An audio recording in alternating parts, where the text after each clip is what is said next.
The conversation started innocently enough at Sunday dinner, the way these family gatherings always began before spiraling into subtle competitions and thinly veiled criticisms. Sarah had spent the first 20 minutes showing off photos of her latest home improvement project, a kitchen renovation that featured marble countertops, custom cabinets, and a backsplash that she'd been planning for months. "It's amazing what homeownership allows you to do," she said, scrolling through her phone to display yet another angle of the pristine granite surfaces. "The equity just keeps building month after month. Unlike some people who throw money away on rent every single month with nothing to show for it." Mom passed the potatoes and nodded approvingly, her face lighting up with maternal pride. Sarah's always been the smart one with money. Very practical about long-term investments and building wealth. She thinks ahead. I continued eating my dinner quietly, accustomed to these subtle digs about my apparent financial shortcomings. To the family I was the underachiever, the one who worked at what they assumed was a small consulting firm, drove a modest Honda Civic that was 3 years old, and lived in what they believed was a rental apartment in a less prestigious part of town. "Speaking of rent," Dad chimed in, cutting his steak with more force than necessary, "maybe it's time you started thinking seriously about your future, Emma. You can't rent forever like some college student. At 29, most successful people are building equity and investing in real estate, not paying someone else's mortgage month after month." Sarah leaned back in her chair with a satisfied smile, clearly enjoying her position as the financially successful sibling. "I mean, I totally get it. Not everyone has the credit score or down payment saved up for property ownership. The requirements are pretty steep these days. But there are first-time buyer programs available, even for people in your particular situation." The condescension dripped from every carefully chosen word. Sarah had always positioned herself as the accomplished sibling, the one who had her entire life mapped out and executed perfectly. She'd graduated from business school with honors, landed a prestigious marketing position at a major pharmaceutical company, and purchased her first house at 26 with what she claimed was careful financial planning and disciplined saving.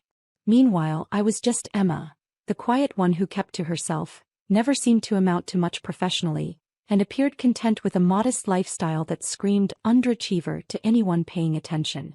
"The housing market is incredibly competitive right now," Uncle Robert added from across the table, always ready to pile on when the family discussed my various shortcomings. "You need substantial income, perfect credit, and a significant down payment. It's definitely not for everyone. Some people just aren't cut out for that level of financial responsibility." I nodded politely and took another bite of green beans, my standard response to these weekly assessments of my life choices. "You're all probably right about that. Don't get me wrong," Sarah continued, clearly relishing the spotlight and the opportunity to showcase her superior understanding of personal finance. "There's absolutely nothing wrong with renting. Some people just aren't cut out for the responsibilities that come with homeownership. The constant maintenance, the property taxes, the insurance premiums, the HOA fees. It's a lot to handle, and it requires a certain level of financial sophistication." Mom reached over and patted my hand sympathetically, her expression mixing concern with disappointment. "Maybe you could start small, honey. A little condo or townhouse. Something manageable. Work your way up gradually. If she can even qualify for a mortgage," Dad muttered, not quite under his breath but loud enough for everyone to hear.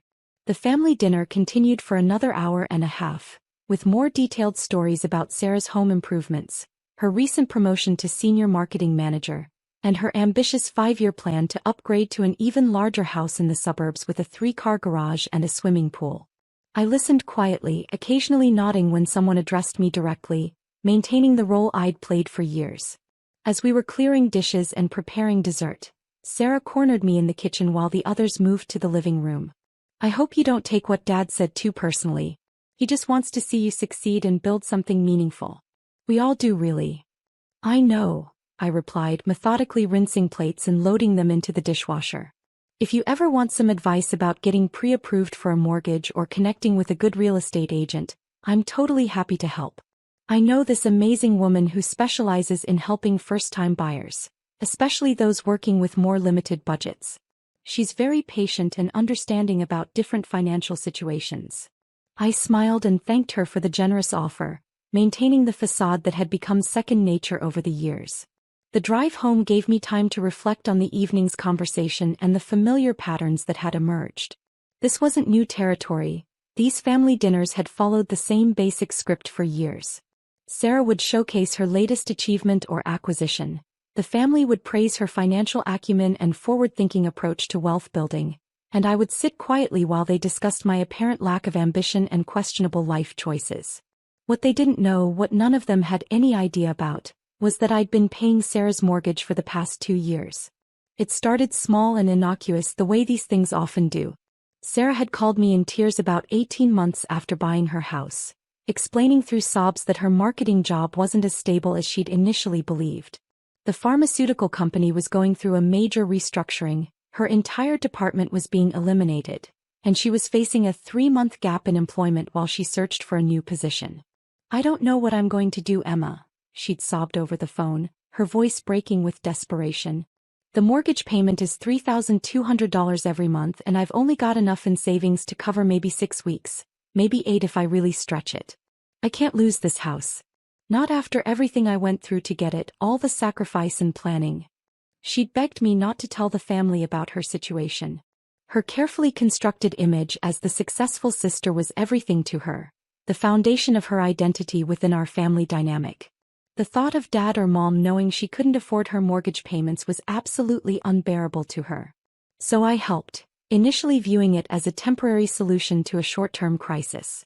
I set up a monthly automatic transfer from my business account to hers, covering her $3,200 mortgage payment while she focused on finding new employment. It was supposed to be a brief arrangement, just until she got back on her feet and could resume normal payments. But then she found a new job that paid significantly less than her previous position. The marketing role at a smaller biotechnology company offered better long-term stability and growth potential, but it came with a substantial $30,000 annual pay cut that made her mortgage payments completely unmanageable on her new salary. She kept the house by continuing to accept my monthly payments, which she now framed as a temporary loan that she'd definitely pay back once her financial situation improved, and she either got promoted or found a higher-paying position elsewhere. That was over a year ago, and the payments had continued every month without interruption. The irony of the situation wasn't lost on me. While Sarah delivered lectures about building equity and the long-term benefits of homeownership, I was literally financing her version of the American dream. Every month, I transferred $3,200 to keep her afloat financially, while she basked in the family's admiration for her supposed financial success and planning capabilities. The consulting firm I supposedly worked for was actually a cover for my real business, a property management company that I'd built from the ground up over the past 5 years. I owned 17 rental properties scattered across the city, generating enough passive income that I could afford to subsidize my sister's lifestyle without significantly affecting my own financial stability or long-term investment plans. But explaining that reality would require revealing the entire web of lies and assumptions that had become the foundation of our family dynamic. Sarah couldn't admit she was struggling financially without destroying her carefully maintained image, and I'd grown tired of trying to prove myself to people who'd already decided I was the family disappointment. Monday morning brought my usual routine of reviewing rental income reports and maintenance schedules. I checked the overnight email from my property manager, Janet, who handled most of the day-to-day operations while I focused on acquisitions and strategic planning. My 17 properties were performing well, with occupancy rates above 95% and rental income continuing to increase with market rates. The Riverside property is getting multiple applications from qualified tenants, Janet reported during our weekly call. 3 different candidates, all offering above the listed rent. We could probably get $2,800 instead of the advertised $2,600, maybe even $2,900 if we're selective. I approved the increase and moved on to reviewing expense reports for recent renovations on a duplex downtown. Business was thriving, better than thriving actually. The strong real estate market meant my properties were appreciating in value while generating steady rental income that I reinvested in additional acquisitions. My phone buzzed with a text message from Sarah. "Thanks again for dinner last night. Mom absolutely loved seeing the whole family together like that. By the way, I'm super excited about the new backsplash. Already thinking about redoing the master bathroom next. You know how home improvement projects go. There's always something else to update. Smiling face with smiling eyes. I stared at the message for a long moment, processing the casual tone and the mention of another expensive renovation project. The bathroom upgrade would probably cost another $15,000 to $20,000. Money she didn't have. That would inevitably be financed through credit cards or personal loans that she'd struggle to repay on her reduced salary. That evening, I made a decision that had been building in my mind for months. I called Janet first, my voice steady and businesslike. I need you to stop processing the monthly payment from Sarah Matthews for the Riverside property, effective immediately. The $3,200 monthly transfer that's been coming through automatically? Are you sure about this? I can set up a different payment method if there's an issue with the current banking setup. No, I said firmly, my decision crystallizing as I spoke. Stop accepting any payments from her entirely. Starting next month. Janet was confused but maintained her professional demeanor. Understood completely. Should I send formal notice about the payment discontinuation, or will you be handling all communications directly? I'll handle all notifications myself. Next, I called my accountant to discuss the tax implications of discontinuing the arrangement. The monthly payments to Sarah had been structured as family loans rather than rental income, which simplified the documentation and reporting requirements. The hardest call was to Sarah herself. Emma. What's up? She answered cheerfully, her voice bright with the confidence of someone who believed her financial support was guaranteed indefinitely. We need to talk about the monthly mortgage payments, I said without any preamble or small talk. Her voice immediately became cautious and uncertain. What about them? Is there some kind of problem with the transfer system? They're stopping. Next month will be the last payment. Silence stretched for nearly 30 seconds, broken only by the sound of Sarah's breathing becoming more rapid and shallow. What do you mean stopping? Emma, I can't afford the full mortgage payment on my own. My current salary isn't nearly enough to cover it plus all the other monthly expenses. I thought we had an understanding, an arrangement that worked for both of us. We did have an arrangement. For 24 months. But I can't continue subsidizing your lifestyle indefinitely. But I'm finally starting to get ahead financially, she protested, her voice rising with desperation. The bathroom renovation will add significant value to the house. It's a smart investment that will pay for itself. And I'm really hoping for a promotion next year that could bump my salary back up to where it was before, maybe even higher. I listened patiently as she explained why this particular moment wasn't good timing, how she just needed a few more months to get everything properly sorted out and stabilized. The same explanations and promises I'd been hearing for 24 consecutive months. Sarah, I can't keep subsidizing your mortgage while you lecture me about financial responsibility and the importance of building equity. What are you talking about? I never lecture you about money or anything like that. Last night at dinner, you spent over an hour explaining why I should buy property and build equity instead of throwing money away on rent every month. Another long pause as the implications sank in. That's completely different though. I was just trying to be supportive and helpful. Give you some friendly advice based on my own experience. Advice about homeownership and building wealth. While I pay your mortgage every month. Her voice became smaller and more defensive. You know I appreciate everything you've done for me. I can't lose this house, Emma. It would absolutely destroy me professionally and personally. And if the family found out that I've been struggling financially, that I couldn't actually afford this place on my own. That's not my problem to solve anymore. The conversation ended badly, with Sarah crying and making increasingly desperate promises about revised repayment schedules and more realistic timelines for financial independence. I felt guilty about her distress but also relieved that the charade was finally ending. The pretense had gone on far too long. 3 days later, Sarah called an emergency family meeting. I need to tell everyone something really important, she announced when we gathered at Mom and Dad's house Thursday evening. Her eyes were red-rimmed from crying, and she looked like she hadn't slept much over the past few days. What's wrong, sweetheart? Mom asked immediately, her maternal instincts activated by Sarah's obvious distress. Sarah took a shaky breath and looked around the room at all of us. I've been having some serious financial difficulties. More significant than I've let on to anyone. The truth is, I can't afford my mortgage payments on my current salary, and I've been getting financial help to keep the house. Dad leaned forward in his chair, his expression shifting from concern to confusion. What kind of help? Second mortgage. A personal loan from the bank. Emma has been paying my entire mortgage for the past 2 years. The room went completely silent, as if all the air had been suddenly sucked out of the space. Uncle Robert was the first to find his voice. Emma? Emma? The one who? I nodded calmly, meeting his incredulous stare. The monthly payments were $3,200. I've been covering her complete housing costs since she lost her first job after buying the house. But you don't even. Dad started, then stopped himself as he realized what he was about to say. Own property? Have a successful career? Make enough money to help anyone else? I filled in the blanks he was struggling with. Right. Mom looked completely bewildered, as if the fundamental assumptions about our family had suddenly been turned upside down. How could you possibly afford to pay Sarah's mortgage? Your job at that little consulting firm? My consulting firm manages $12 million in residential real estate assets. I personally own 17 rental properties throughout the city. Sarah's mortgage payment represents approximately 8% of my monthly rental income. The revelation hit the room like an explosion.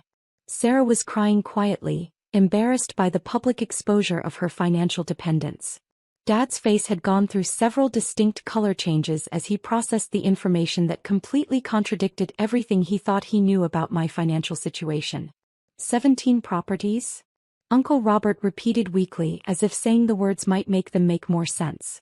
Started with a duplex 5 years ago.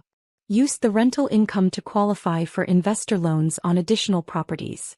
Pretty standard wealth-building strategy in real estate investment. Janet had prepared a portfolio summary for exactly these kinds of situations. A single page showing property locations, acquisition dates, current market values, and monthly rental income. I pulled it from my purse and placed it on the coffee table where everyone could see it. Dad picked up the document with visibly shaking hands. This says your properties are worth over $4.2 million in total. Current market assessment. I confirmed matter-of-factly. Though property values have been rising pretty consistently over the past 18 months, so that number is probably conservative. Sarah wiped her eyes with a tissue, her embarrassment now mixed with something that looked like resentment. I never meant for it to go on this long. I kept thinking I'd get a better job or a significant promotion, or something that would let me pay Emma back and handle the mortgage payments myself. Why didn't you tell us Emma was helping you financially? Mom asked, her voice barely above a whisper. Because you all think she's the family failure, Sarah snapped, her embarrassment suddenly turning to defensive anger. Every single family dinner is about how successful I am and how Emma needs to get her life together and start making better choices. How was I supposed to explain that the successful sister needed financial support from the unsuccessful one? The room fell quiet again as everyone absorbed the full implications of what had been revealed. So when you've been giving me advice about building equity and buying property? I said to Sarah, letting the sentence hang in the air. I know exactly how it sounds, she said miserably. I wanted to keep up the image, you know? I worked so incredibly hard to buy that house, and when I couldn't afford it anymore, I couldn't bear to admit failure to everyone. Dad cleared his throat awkwardly. Emma, I owe you a serious apology. We all do. We've been completely wrong about your situation for years. Wrong about a lot of things, I agreed, my voice remaining calm and measured. But why didn't you ever say anything? Mom asked, her confusion genuine. All these years of us thinking you were struggling financially, making assumptions about your career? Because it didn't matter what any of you thought about my success. I didn't need your approval or recognition to build a profitable business. But I did get tired of funding Sarah's lifestyle while she lectured me about financial responsibility. Uncle Robert was still staring at the property portfolio document. You've been carrying all of this financial success quietly for years while you what? Made assumptions? Offered unsolicited advice? Treated me like the family disappointment. I shrugged. Real estate investment isn't particularly dramatic or exciting. You buy properties, maintain them properly, collect rent, and reinvest the profits. It's boring and steady, which doesn't make for exciting dinner conversation. Sarah looked up from her tissues. What happens now? With the house, I mean. That's your problem to solve, I said firmly. You have 30 days to figure out how to cover your mortgage payment without my financial support. I can't afford it on my current salary. You know that's impossible. Then sell the house. Downsize to something you can actually afford on your income. Or find a way to increase your earnings. But I'm not subsidizing your lifestyle anymore. The family meeting ended with a lot of uncomfortable silence and half-hearted apologies that felt more obligatory than genuine. Dad promised to be more supportive and less judgmental in the future, while Mom insisted she'd always believed in my potential, despite all evidence to the contrary. Uncle Robert asked for investment advice, which felt particularly ironic given his previous commentary about my financial prospects. Over the following weeks, Sarah explored her limited options with growing desperation. She listed the house for sale and started looking at smaller condos and townhouses that would fit within her actual budget. The elaborate bathroom renovation plans were quietly abandoned, along with several other home improvement projects she'd been planning. The hardest adjustment for her seemed to be accepting the reality of living within her actual means. For 2 full years, my financial support had allowed her to maintain a lifestyle that significantly exceeded her income. Without that safety net, she was forced to make real choices about spending priorities and lifestyle expectations. At the next family dinner, the entire dynamic had shifted dramatically. Instead of Sarah showing off expensive home improvement projects and dispensing financial advice, the conversation focused on her house hunting process and plans for downsizing to a more manageable living situation. Dad asked thoughtful questions about my real estate business operations, while Mom wanted to understand how I'd managed to build such a successful portfolio so quietly. I still can't believe you never said anything about your success, Sarah admitted over dessert, her voice carrying a mixture of admiration and resentment. All those times we made comments about your career prospects or your apartment. I live in a 1-bedroom apartment because I don't need much personal space, I explained patiently. My money goes toward acquiring income-producing assets, not lifestyle inflation or impressing other people. But you could afford a much nicer place, a luxury condo or a house. I could afford a lot of things. That doesn't mean I should buy them just because I can. The conversation that evening was fundamentally different, more honest, less performative, with genuine curiosity replacing the previous pattern of subtle competition and judgment. Sarah was still adjusting to her new financial reality, but she seemed somewhat relieved to drop the exhausting pretense of effortless success. A month later, she found a qualified buyer for her house and purchased a smaller condo that fit comfortably within her actual budget. The equity from the sale paid off her accumulated credit card debt and provided a modest emergency fund for future unexpected expenses. It's actually really nice, she told me when I helped her move into the new place.